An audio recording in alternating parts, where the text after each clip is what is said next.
आदाब नाजरीन, भारत एक्सप्रेस उर्दू में आपका खैर मकतब है। मैं हूं निसार अहमद खान। बिहार की सियासत में मचने वाली हंगामा आराई वाज़ेह तौर पर दिखाई दे रही है।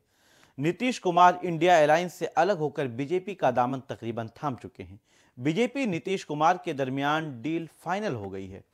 अब इसका महज ऐलान होना बाकी है।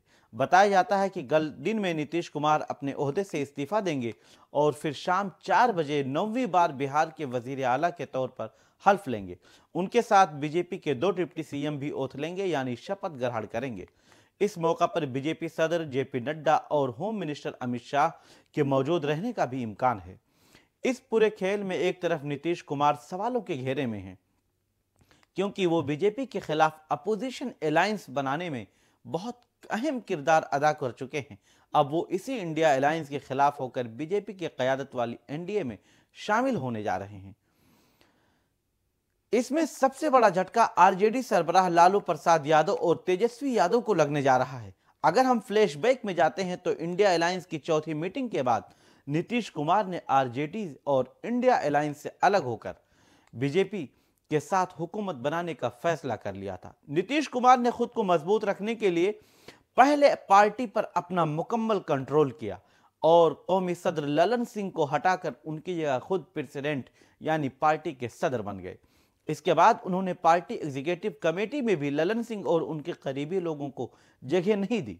लालू प्रसाद भले ही सबसे बड़ी पार्टी हूं, लेकिन आरजेडी फिलहाल पीछे होती हुई नजर आ रही है।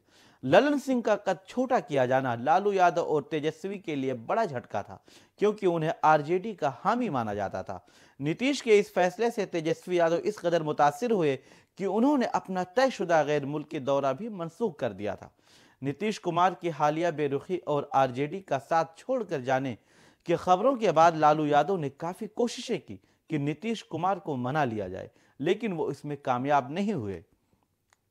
एक तरफ खबर यह है कि जेडीयू के कुछ गैर मुतमईन अराकीन असेंबली पार्टी से इस्तीफा दे सकते हैं और फिर आरजेडी हुकूमत बनाने का दावा पेश कर सकती है, लेकिन ऐसी बातों में हकीकत बहुत ज्यादा नहीं है।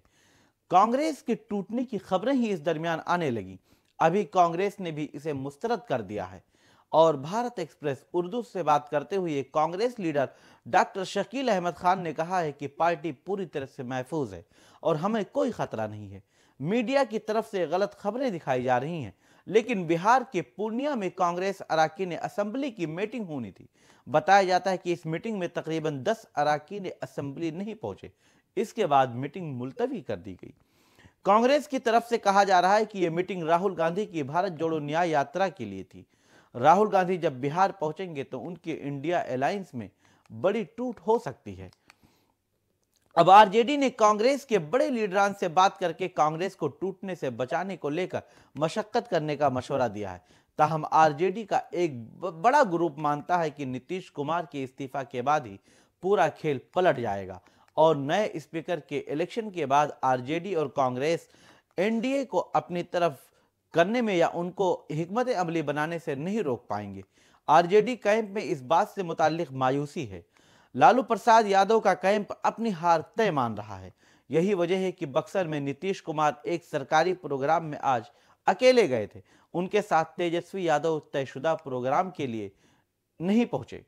फिलहाल आरजेडी और उसकी इत्तेहादी कांग्रेस लेफ्ट समेत एआईएम के एक अराकीन असेंबली को अगर मिला लिया जाए तो कुल तादाद 115 होती है और हुकूमत बनाने के लिए अभी भी 7 अराकीन असेंबली की जरूरत है। इसके लिए जीतन राम मांझी की पार्टी को अपने हक में लाने के लिए, अपने पाले में लाने के लिए कोशिश की गई, लेकिन वो अब तक इसके लिए तैयार नहीं हुए और उन्होंने कह दिया है कि हम पूरी तरह से एनडीए के साथ हैं।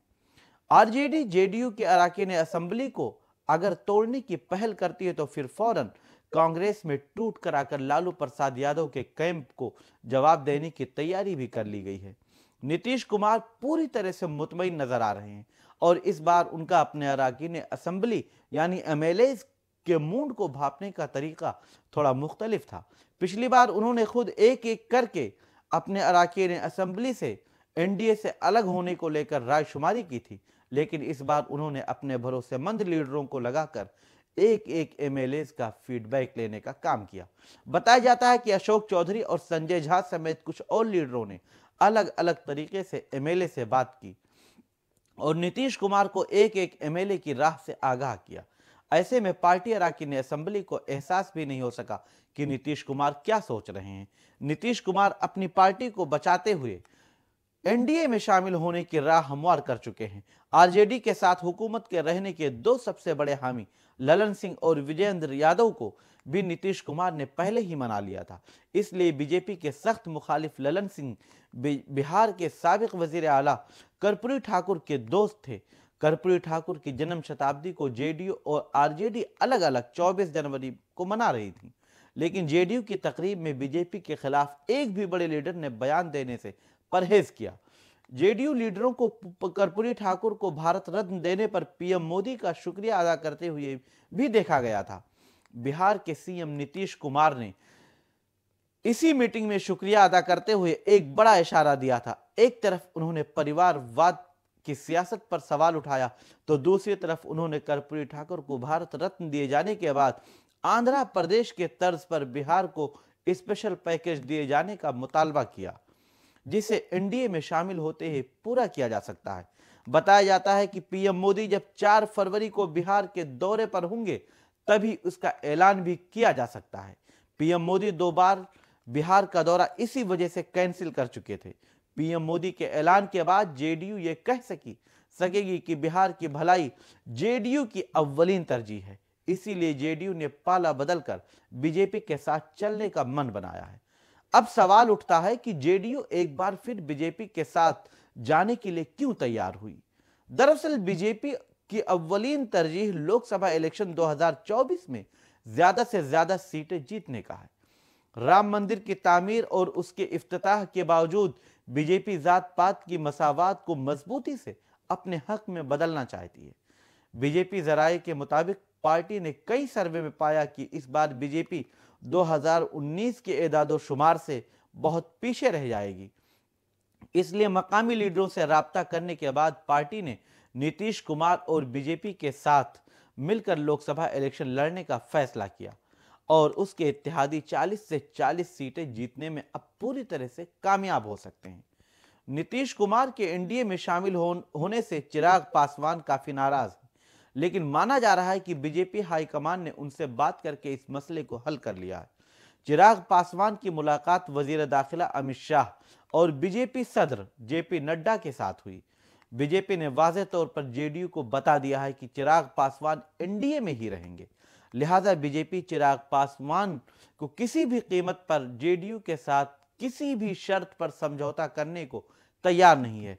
चिराग पासवान ने भी अमित शाह और जेपी नड्डा से मुलाकात के बाद कह दिया कि हमारी जो बातें थी हमने बीजेपी के हाईकमान को बता दिया है। इसके अलावा मोदी हुकूमत के खिलाफ बनाए गए अपोजिशन के इंडिया अलायंस के रोहरवा नीतीश कुमार भी अब पूरी तरह से पाला बदल चुके हैं। नीतीश कुमार को एक तरफ अफसोस होगा कि उन्होंने बीजेपी के खिलाफ एक बड़ी हिकमत अमली तैयार की थी, हालांकि अब वो पूरी तरह से बिखर सकता है। अब अगर इंडिया अलायंस बनाने की बात की जाए जिसकी नीतीश कुमार ने बुनियाद रखी थी, तो नीतीश कुमार को इस बात का सबसे ज्यादा अफसोस था कि उन्हें इंडिया अलायंस का कन्वीनर नहीं बनाया गया। वहीं दूसरी तरफ उनके जाने के बाद इंडिया अलायंस पूरी तरह से बिखर जाएगा, क्योंकि ममता बनर्जी पहले ही मगरबी बंगाल में अकेले इलेक्शन लड़ने का ऐलान कर चुकी हैं।